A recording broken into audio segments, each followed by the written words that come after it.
balita, matagumpay naman ang isinagawang Enhanced Community Immersion Program o ECIP ng Public Safety Junior Leadership Course o PSJLC Batch 2023-02 Sulab Calis Class Delta sa Zamboanga del Sur.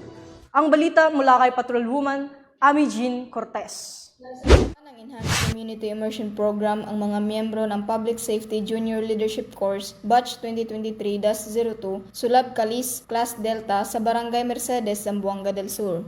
Naging matagumpay ang nasabing aktibidad sa tulong ng school head na si Mr. Benji Villarta, Barangay Chairman na si Honorable Jerry P. Dagiagnaw at mga opisyales ng nasabing barangay sa pangunguna ni Police Colonel Rodrigo B. Soriano, Chief Training Center 9.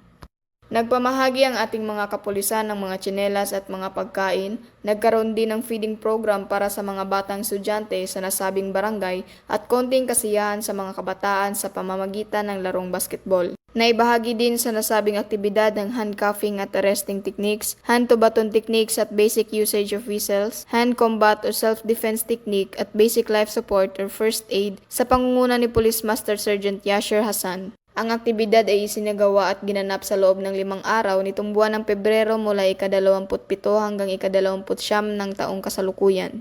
Ayon sa panayam ni Police Senior Master Sergeant Abdullah S. Asiri, team leader at class marcher ng Delta Company. Inilahad din namin yung paano namin matutulungan sila to grow or for being productive sa kanilang livelihood program, particularly sa mga mais, sa mga corn.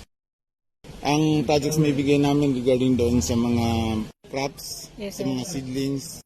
Kasi doon, meron din po tayo from anti-criminality program since may mga area na madilim. Yes, sir. Yung mga madilim na area, which is nilagyan natin po ng solar lights. Yes, sir. Doon sa mga areas na possible mga makatulong at saka ma-identify kung mayroong mga darating na atrocities or mayroon din mga darating na anti-criminality campaign, at least na ito matulungan natin. Layunin ng programang ito na ibahagi ang natatanging galing at talento sa mga estudyante at mga mamamayan upang mahikayat ang mga ito na makilahok sa mga produktibong gawain tungo sa isang masaya at maunlad na bagong Pilipinas. Mula dito sa Zamboanga, Sibugay, ako ang inyong PNN correspondent, Patrolwoman Ami Jean Cortez, alagad ng batas, si Kataguyod ng Balitang Pulis. At iyan ang mga balitang nakalap ng ating PNN correspondent